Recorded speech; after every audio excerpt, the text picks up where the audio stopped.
করছি আজ দাহাল লেখনতে সাবিলা সাবি পর্ব সংখ্যা 14 প্রথমাংশ। ফিওনা রান্নাঘরের পরিচ্ছন্ন কাউন্টার টপে তাজা মাছ এবং রঙিন সবজির ভাণ্ডারটি হাতে নিয়ে একা একা নাড়াচাড়া করতে করতে এক গভীর চিন্তায় মগ্ন হয়। এ বাজারের প্রাচুর্য দেখে তার মনে হলো যেন কল্পনার রাজ্যে প্রবেশ করেছে। এখানে যেন কমপক্ষে বিশাল এক ভোজনসভা অনুষ্ঠিত হবে, যেখানে অতিথি হিসেবে প্রায় 15-20 জন, কিন্তু বাস্তবতা অন্যরকম। এখানে আসলে মাত্র 3 জন। হঠাৎ আকাশের কালো মেঘে গা ঢাকা দেয়ারে বৃষ্টি শুরু হয়। কাচের দেয়ালের পাশে বেয়ে দাঁড়ায় ফিওনা। অনুভব করে যেন প্রকৃতি নিজে তার অনুভূতিগুলোকে একটি সুরেলা সঙ্গীতের মাধ্যমে প্রকাশ করছে। বৃষ্টির জল কাচের দেয়াল বেয়ে গড়িয়ে পড়তে থাকে, যেন প্রতিটি বিন্দু তার গল্প বলার চেষ্টা করছে। সে হতভম্ব হয়ে চোখে চোখে কাচের ওপর তৈলাক্ত জলাকৃতির দিকে তাকায়। সেগুলো মেঘের ফাঁক গলিয়ে হালকা সূর্যের কিরণ আলোতে রঙিন হয়ে উঠেছে। ফিওনা তার হাত বাড়িয়ে দেয় কাচের ঠান্ডা পৃষ্ঠে।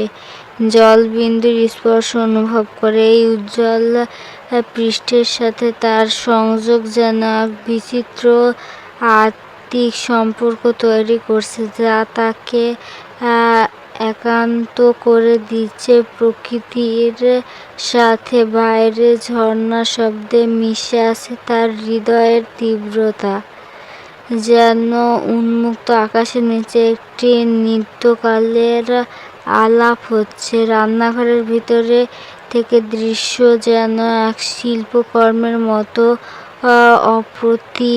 প্রতিভাত হয়, যেখানে চারপাশে প্রকৃতি এবং তার ভাবনা মিলেমিশে এক মহাকাব্যিক সৌন্দর্য সৃষ্টি করেছে। ফিওনার হৃদয়ে গেঁথে যায় সেই মুহূর্তে একটি অমিলন সৃষ্টি, যা সে কখনো ভুলবে না। ফিওনা এখনো ধ্যানমগ্ন অবস্থায় বৃষ্টি দেখে যাচ্ছে। প্রকৃতির এই অপরূপ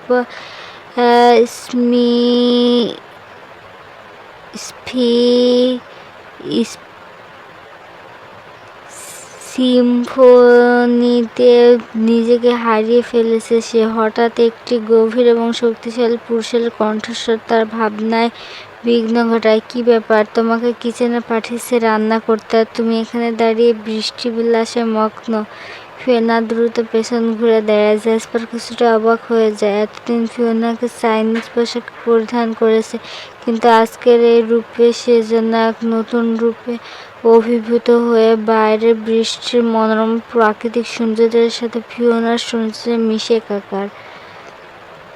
সফেদ রঙের সাদা চিকচিকে লিনেনের গাউনটা তার গা থেকে ঝরে পড়ছে, যেন প্রতিটি তলে অদৃশ্য একটি আলো খেলছে। বাদামি চুলের লকগুলো নিচের দিক থেকে কাল করা, যেন ঝরে পড়া পাতার মতো মাধুর্য ছড়াচ্ছে। তার বড় বড় বাদামি চোখ যেন গভীর জলের ভাণ্ডার, আর গোলাপি অধর যুগল গোলাপের পাপড়ির ন্যায় নান্দনীয়। মেকআপ ছাড়াই যেন কোনো রাজ্যের রাজকুমারীর কোমলতা ফুটিয়ে তুলছে। যদি এখানে জ্যাসপারের জায়গায় অন্য কোনো মানব পুরুষ থাকতো, সে নির্ঘাত ফিওনার প্রেমে পড়ে যেত। কিন্তু সৌন্দর্যের মোহে হারিয়ে যাওয়ার ক্ষমতা তার নেই। সে ড্রাগন প্রিন্স, যার হৃদয়ে অন্য একটি বোধ জেগে উঠেছে। প্রেম নয়, তারও অন্তর্দৃষ্টির দৃষ্টি। তোকে রান্না করতে বলা হয়েছে কখন, আর তুমি এখানে দাঁড়িয়ে সময় নষ্ট করে যাচ্ছ? ফিওনা, তোমার সৌন্দর্য এখানে প্রস্ফুটিত হয়ে কোনো লাভ নেই। রান্নার কাজটা সম্পূর্ণ করো দ্রুত। জ্যাসপার তীক্ষ্ণ স্বরে ফিওনাকে নিজের কাজ সম্পন্ন করিয়ে দেয়। ফিওনা কিছুটা দৃষ্টিকে ভেঙে নিয়ে বলছিলাম, এই মেয়েটার নাম যেন কি? ফিওনা জিজ্ঞেস করে। তার মনে কিছুটা উৎকণ্ঠা প্রবাহিত হচ্ছে। আলভিরা, জ্যাসপার উত্তর দেয়, তার কণ্ঠে স্পষ্ট এক গুরুত্বের ছোঁয়া। হ্যাঁ, আলভিরা তো কেবল কিচেন দেখিয়ে গেছে, কিন্তু কিভাবে কি পদ রান্না করতে হবে তা তো কিছুই বলে যায়নি। ওটা বলার কাজ ওর নয়, জ্যাসপার স্থিরভাবে বলে, কারণ আমি যা আদেশ করব তাই রান্না হবে। শোনো, তুমি কি রান্না করবে তা বলছি। জ্যাসপার প্রায় বিভিন্ন দেশে, জাপান, চাইনিজ, থাইল্যান্ড, রাশিয়া দেশের কয়েকটা খাবারের আইটেম বলে দেয়। আর কথার সাথে সাথে জ্যাসপারের একটি বই তুলে দেয়। বইয়ের পৃষ্ঠাগুলোর অক্ষর রঙে সজ্জিত। এখানে সবগুলো রেসিপি দেয়া আছে, ঠিকঠাকভাবে রান্না করো। জ্যাসপার কিচেন থেকে বেরিয়ে যাচ্ছিল, তখনই ফিওনা ডেকে ওঠে, শুনো। জ্যাসপার থমকে যায়, এক মৃদু বিরক্তি প্রকাশ নিয়ে ঘুরে দাঁড়ায়। আবার কি সমস্যা? আমার হাতে বেশি সময় নেই, তাড়াতাড়ি বলো যা বলার। ফিওনা কিছুটা অস্থিরভাবে উত্তর দেয়, বলছি, আমরা তো মাত্র 3 জন। এ বাড়িতে এত খাবার কার জন্য রান্না করতে হবে? তোমাকে কে বলেছে আমরা 3 জন এই হাউসে? জ্যাসপার কিছুটা বিস্ময়ে বলেন,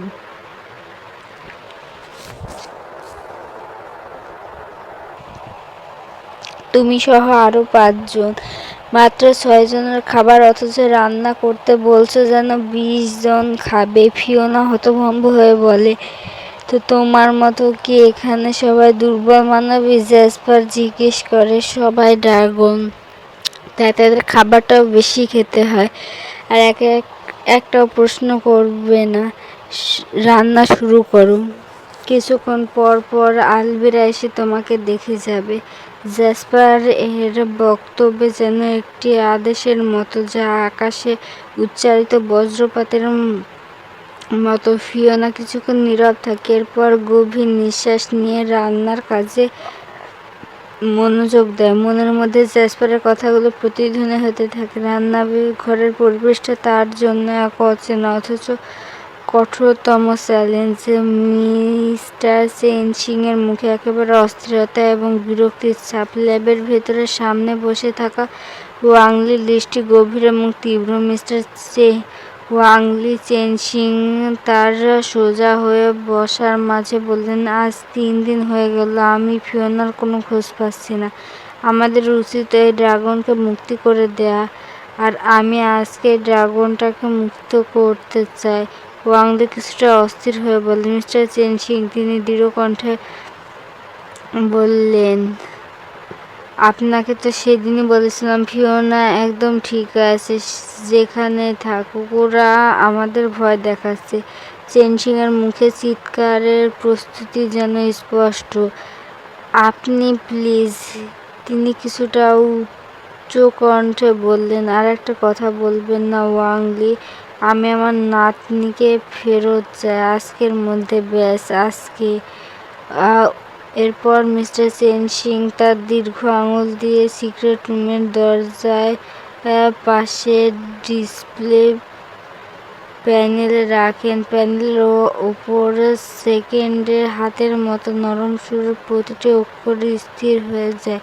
সেখানে একটি চাপা সংকেত বাতাসে ছড়িয়ে পড়ে, যেন পরিস্থিতি আরো গভীর ও সংকটময় হয়ে উঠেছে। ওয়াংলি হতাশার একটি দীর্ঘশ্বাস ফেললেন। মিস্টার চেনসিং, আপনি জানেন যে এটা করা কতটা বিপজ্জনক? আপনি কি জানেন ড্রাগনটা মুক্তি আমাদের জন্য কিভাবে বিপদ ডেকে আনতে পারে? চেনসিং এর চোখে এক স্থিরতা, আর মনে যেন সংঘর্ষের এক চাপ। আমার জন্য ফিওনার জীবনই সর্বাধিক গুরুত্বপূর্ণ, তিনি বললেন। আমি যে কোনো মূল্যে আমার নাতিকে ফিরিয়ে আনব। এ বলে চেনসিং এর মুখাবের মধ্যে দৃঢ়তা ও দৃঢ় সংকল্প ফুটে উঠল, যেন সে নিজে এক মহাবিশ্বের সম্রাট। যে তার রাজ্যের রত্নকে উদ্ধার করতে প্রস্তুত। শুনুন, ওয়াংলি বললেন, আপনি যদি এমন সংকল্প নিয়ে থাকেন তবে আমাদেরও আরও প্রস্তুতি নিতে হবে। আমাদের নিশ্চয়তা নিতে হবে যে ফিওনার জন্য কোনো বিপদ আসছে না। আমার প্রস্তুতি নেওয়ার কোনো প্রয়োজন নেই। চেন সিং কিছুটা জোরালো কণ্ঠে বলল, আমি জানি কি করতে হবে। আমাকে একেবারে জন্য দুর্বল মনে করবেন না। যেখানে সেই আলোচনার মধ্যে দুজনের মাঝে উত্তেজনার একটি অদৃশ্য স্রোত প্রবাহিত হতে থাকে। দুজনেই জানেন তাদের সিদ্ধান্তের ফলাফল শুধুমাত্র তাদের নিজেদের নয়, গোটা জগতের সব কিছুর গুরুত্ব হয়ে উঠতে পারে। হঠাৎ করে সিক্রেট রুমের দরজা খোলার সাথে সাথে মিস্টার চেন সিংয়ের চোখে পড়ে এথিরিয়নের অবস্থা। তার মনের মধ্যে ভয়াবহ এবং উৎকণ্ঠা ছড়িয়ে পড়ে। এথিরিয়ন, যিনি ছিলেন এক শক্তিশালী ড্রাগন, এখন পণ্যের মতো শুয়ে আছে, যেন তার শক্তি নিঃশেষিত হয়ে গেছে। এথিরিয়নের পিঠের ওপরের স্কেলগুলো এখনো সাদা হয়ে গেছে। একসময় যা ছিল চকচকে নীল, এখন তারা মৃত শ্বাসের মতো ফ্যাকাশে। তার দেহের মধ্যে অবশ্যম্ভাবী এক শূন্য চিহ্ন দেখা যায়, যেন শক্তির বিশাল স্রোতে ইতিমধ্যে কোথায় গিয়ে মিলিয়ে গেছে। চেন সিং তার হৃদয়ে তীব্র এক সংকট অনুভব করেন। এথিরিয়ন, তিনি উঁচু কণ্ঠে ডাক দেন, এই ড্রাগনটার এই অবস্থা কি করে হলো? মিস্টার ওয়াংলি এই দৃশ্য দেখে প্রায় হতবাক। জানতে চাইল কেউ এথিরিয়নের শক্তি নিয়ে নিচ্ছে। এটা অসম্ভব। চেন সিং অস্থির হয়ে বললেন, আমি তো এই ড্রাগনটাকে এক ফোঁটা টাচও করিনি। তাহলে এই বেহাল দশা কি করে হলো? মিস্টার চেন সিং কিছুক্ষণ নীরবে ভেবে হঠাৎ খানিকটা অবাক হয়ে প্রশ্ন করলেন, এই ড্রাগনটার অবস্থা এমন তাহলে কি আপনি? চেন সিং সম্পূর্ণ বাক্য ব্যয় করার পূর্বে সে আর কথা বলতে পারে না। হঠাৎ করে চারপাশের পরিবেশটা অন্ধকারে ডুবে যেতে থাকে। তার চোখের সামনে সবকিছু ঝাপসা হয়ে আসে। অবাক করে দিয়ে সে নিজের ঘাড়ে হাত রেখে কিছু একটা অনুভব করে। লুটিয়ে পড়ে ফ্লোরে। চোখের সামনে প্রতিটি বস্তু অবাস্তব মনে হতে থাকে। তার হৃদয়ের মধ্যে আতঙ্কের ঝড় বয়ে যায়। তিনি বুঝতে পারেন এটি কোনো স্বাভাবিক অবস্থার ফল নয়। তার মনের মধ্যে ফিসফিস করে ভেসে আসে ওয়াংলির কৃপণ হাসির শব্দ। আপনি কি বুঝতে পারছেন না চেন সিং? আপনার নাতনি উদ্ধার হোক বা না হোক তাতে আমার কিছু যায় আসে না। আমার এতদিনের কঠোর পরিশ্রম করা গবেষণা আপনি ভেস্তে দিবেন ভেবেছেন? চেন সিং এখনো প্রতিবাদ করতে চায়, কিন্তু কণ্ঠস্বর যেন তার গলার মধ্যে আটকে যায়। সমস্ত শক্তি যেন তার শরীর থেকে বের হয়ে যাচ্ছে। মিস্টার ওয়াংলির ল্যাবে প্রবেশ করার পূর্বে গভীর মনোযোগ সহকারে পরিস্থিতি পর্যবেক্ষণ করা আন্দাজ করে ফেলেছিল যে মিস্টার চেন সিং আগে ড্রাগনটাকে মুক্ত করতে চাইবে। তাই নিজের পরিকল্পনা বাস্তবায়ন করতে সে তার পকেটে লুকিয়ে রেখেছিল তার আনা একটি ইঞ্জেকশনটির মধ্যে ছিল ফেন্টানাইল, একটি অত্যন্ত শক্তিশালী অ্যানালাইজেসিক যা দ্রুত অজ্ঞান করতে সক্ষম। যখন মিস্টার চেন সিং এথিরিয়নের এমন অবস্থা দেখেছিলেন, তিনি আন্দাজ করতে পেরেছিলেন এর পেছনে ওয়াংলি রয়েছেন, আর সেটা স্বয়ং ওয়াংলি ধরতে পেরেছিলেন। তাই তিনি নীরবে মিস্টার চেন সিংয়ের পেছনে এসে দাঁড়ান। চেন সিংয়ের কাছে পৌঁছে সে নিঃশব্দে এবং দ্রুততার সঙ্গে ইঞ্জেকশনটি বের করে। এক মুহূর্তের জন্য সে ভয় পায় না, তার দৃষ্টি স্থির এবং মনোবল দৃঢ়। সে চেন সিংয়ের ঘাড়ে ইঞ্জেকশনটি গেঁথে দেয়, যেন এটি সাপের কামড়। এখন তার আপনি কিছুই করতে পারবেন না, সে বলল। একটি প্রতিক্রিয়া দেখানোর জন্য অপেক্ষা করে। ইঞ্জেকশনের প্রভাব চেন সিং শরীরের শক্তি দ্রুত তলিয়ে যেতে থাকে। তার চোখে ভেসে ওঠে অবিশ্বাস, কিন্তু শরীরটাকে তখনও ধরাশায়ী করে দেয় ফেন্টানাইলের মারাত্মক প্রভাব। মিস্টার চেনসিং মুহূর্তের মধ্যে মাথা ঝাঁকানিতে অস্থির হয়ে পড়লেন। তার চেতনা সম্পন্ন দৃষ্টিতে কিছুতেই দেখতে পান না। হালকা দোলানোর পর সে আস্তে আস্তে মেঝেতে পড়ে যায়, তার চোখে বিষণ্ণতার ছাপ। এখন আপনি আর কিছু করতে পারবেন না? ওয়াং লি জিজ্ঞেস করে, যেন একটি জয়ের হাসি তার মুখে। ড্রাগনকে মুক্ত করার আর কোনো আশা নেই, কারণ ওই ড্রাগনের শক্তি আমাকে অমরত্ব লাভ করতে সাহায্য করবে। শুধু অমর না, আরও অনেক কিছু ভেবে রেখেছি আমি এই ড্রাগনের শক্তি নিয়ে। কথা বলে ওয়াং লি সঙ্গে সঙ্গে সে বেরিয়ে যায় ল্যাব থেকে, যেন কিছুর অস্তিত্ব নেই। তার পরিকল্পনা সফল হয়েছে। হাসপাতালের জীবাণুমুক্ত পরিবেশে মিস ঝাংকে অবজারভেশনে রাখা হয়েছে, যেখানে হাসপাতালের সাদা দেয়ালগুলি কেবল জীবন মৃত্যুর বাস্তবতাকে ঘিরে রেখেছে। ফিওনা কোথায় চলে গেল হঠাৎ? ডক্টর লিউ জান তার চিন্তায় মগ্ন। মেয়েটির ফোন বন্ধ, তার গতিবিধি একেবারে অজানা। লিউ ঝাংয়ের মনে যেন একটা কলসির মতো প্রতিনিয়ত পানির মতো ভাবনা ভরে ভারী হয়ে উঠছে। এদিকে মিস ঝাংয়ের স্বাস্থ্য, অন্যদিকে ফিওনাকে খুঁজে বের করার তাগিদ। এখনো আসছে না কেন? কি ঘটেছে মেয়েটার সাথে? এই প্রশ্নগুলো মাথায় ঘুরছে। আতঙ্কিত তিনি নিজের অস্থির হাতটি চুলের উপর চালান, যেন কিছু একটা খুঁজে পান। হাসপাতালের সাদা আলো, চিকিৎসা সরঞ্জামের শূন্যতা এবং রোগীর স্নায়বিক অবস্থার মধ্যে আটকে থাকা মানুষের কষ্ট, সবকিছু এক মুহূর্তে লিউ ননকে আরো হতাশ করে তুলছে। আমি তাকে খুঁজে বের করব, তিনি মনে মনে দৃঢ় প্রতিজ্ঞ হলেন।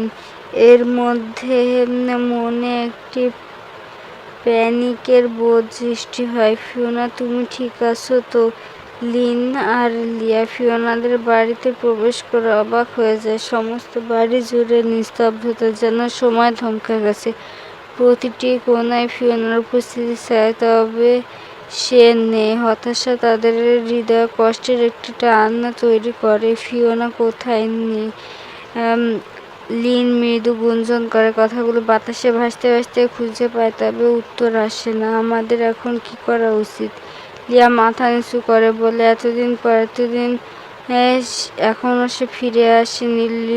ফিওনাকে না পেয়ে সেদিন তারা দুজনে ফিরে যায় যার যার বাড়িতে। লিয়া ডরমেটরিতে ফিরে আসে। ডরমেটরিতে ফিওনা ব্যবহৃত জামা কাপড়, বইয়ের স্তূপ, প্রতিটি জিনিস যেন একটি গল্প বলে, কিন্তু ফিওনার হাসি গলা সেখানে অনুপস্থিত।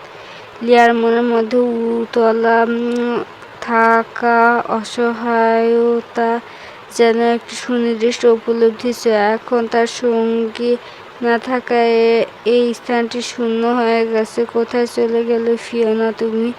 লিয়ার আঙ্গুলের ডগা জামা কাপড়ে পাঁজর স্পর্শ করে বলে, আমার আবার কবে দেখা হবে? লিন তার বাসার জানালার সামনে বসে ভাবতে থাকে ফিওনার সাথে কাটানো মুহূর্তগুলো।